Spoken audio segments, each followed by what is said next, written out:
Going to be a scene Okay. Saturday morning now. There's no question about that. Jim McGill joins us. Jim, always a pleasure having you. Thanks for making time for us. Before we get to football, just kind of discuss the excitement level of college game day finally coming to Cal Berkeley. There's a huge level of excitement. Cal's had some narrow misses getting game day to town. I think one of the big candidates was Tennessee in 2007 in their payback game after getting whooped in Knoxville, and they came back and whooped the Vols. There are a few other times where it made sense, and Cal fell just short. So there was a calculation going on literally for like 3 weeks who needed to lose and who needed to win for it to happen. And everybody's ecstatic that it happened, believe me.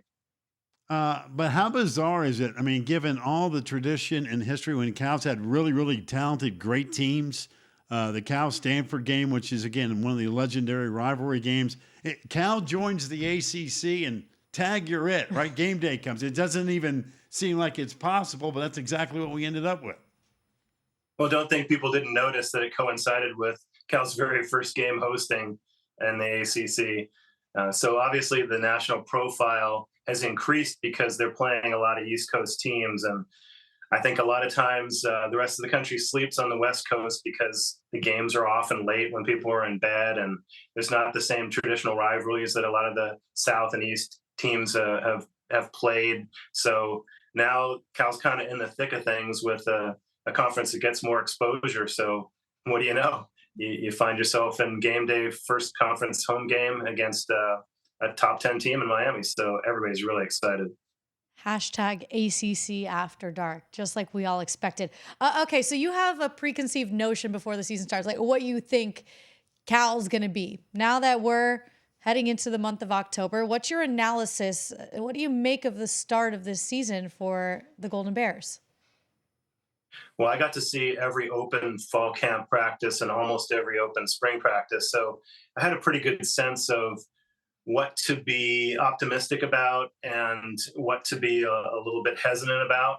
And what it amounted to was the Cal's offensive line's consistency and the pass pressure that they could put on. Everything else looked really good from a depth standpoint. And I think it's really lived up to what we saw in fall camp. I think the major difference is that two starting offensive linemen have been out the whole season except for rotating in a bit last game.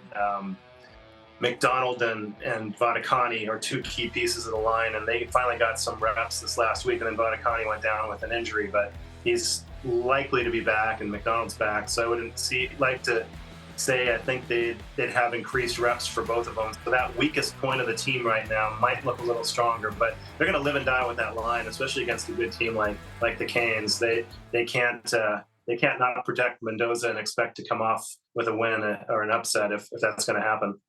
Jim, what did this team learn from the Florida State game? A game they probably looked back and said, you know what, man, I'll play here and there. We win that game and let's get on down the road. But what did they learn from that game? Well, that's the story of Cal's life. I mean, if you look at last season, they could have easily had 8 wins with just tiny little breaks here and there. So Cal fans are used to being on the wrong end of really close decisions where just one little play or two could have made a difference.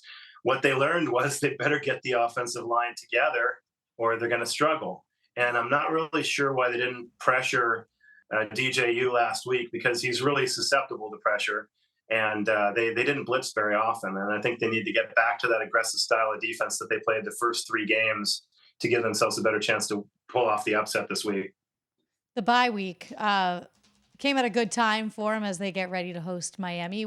In your observations and the conversations that you've had at press conferences and such, what was the main focus for this team during the last couple of weeks? They needed to not dwell on a close loss that probably reminded some of them of last season.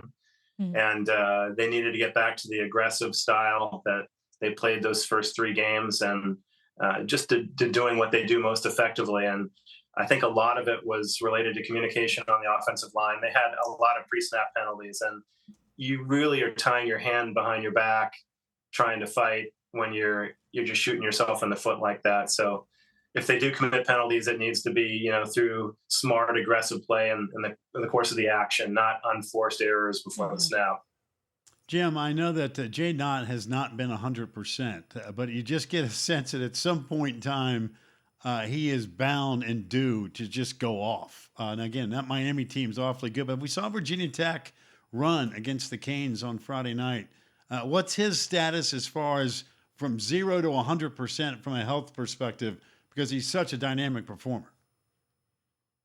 I don't know how close he is to 100, but he really wasn't ready in the Auburn game. He had no lateral movement at all. He was good the first game when he was healthy until he got injured at the end. Didn't play against San Diego State. Finally came back and played against Florida State. And he wasn't his old self, but he was pretty solid. I think he averaged about 5 yards a carry. So he gave them a little bit of a boost in the run game. This extra week off, I'd expect him to see maybe around 90%. I doubt 100, but a step above what we saw at Florida State. And a credit to Javian Thomas, who's done a nice job without Jaden Ott out there. You mentioned the defense, and that's Justin Wilcox's bread and butter, and we talked about him a little bit earlier today. But defensively, what have you seen out of the unit? And the second part to that is, how big of an addition now is Teddy Buchanan? Like, when you look back at it, that you knew what you were going to get from him potentially, but now that you've seen it on the field. Buchanan was a huge addition for sure. They've always been strong up the middle under Wilcox. Their two middle linebacker duos any given year are always really strong. And he's just the perfect complement to Kedu Olave, who is a really, really impressive young player himself.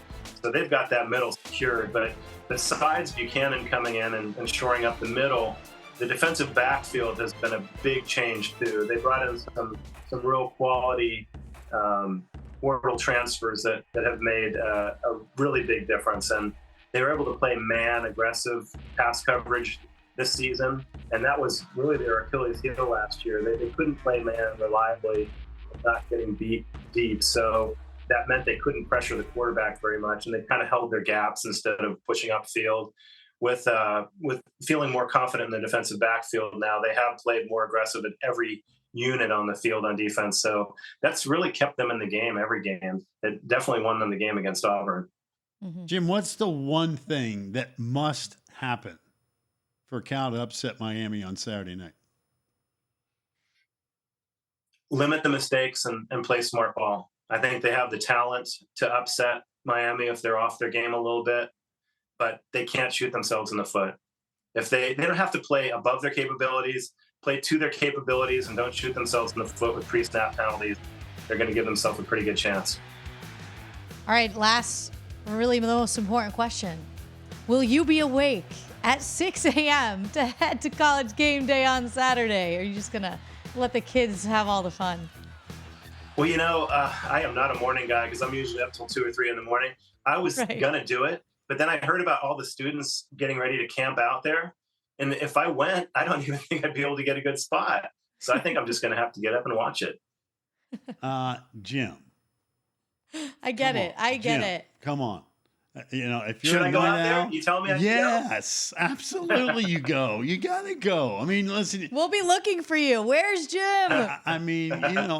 You got to make an appearance. You have to, just to see it. Cup of coffee or whatever makes you roll in the morning and just make an appearance. And then, you can be back at home at 7 o'clock. Piece of cake. I'm just going to say, if I go and I get stuck in the back and nobody sees me, I'm going to give you crap for it next time.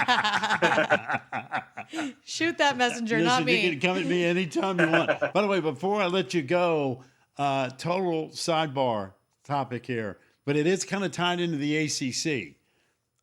Buster Posey going to take over from San Francisco Giants, former Florida State star. I'm sure that has been welcomed with open arms amongst the locals.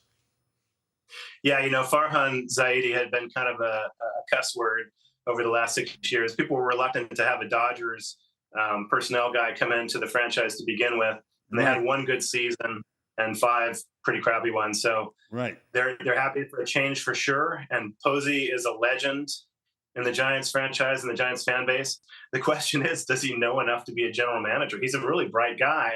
So if he doesn't, I'm sure he'll talk to the right people and get up to speed quickly. But the thing I think people really love is he's going to have credibility with players instantly. He connects with people really well. Yeah, there's no doubt. Well, I think the deal with Chapman and getting that deal done was a sign of things to come. So hopefully that's all good news. Well, listen, I'll let you get some shut-eye because we need you ready, strong, and proud at 6 a.m. Reese Davis already trying to stir up the pot and make sure people are awake. I think you guys will be ready to rock and roll on Saturday morning. All right, I'll be there just for you two. You got it, man. Thanks man. so Always much. appreciate your time. Thanks, guys.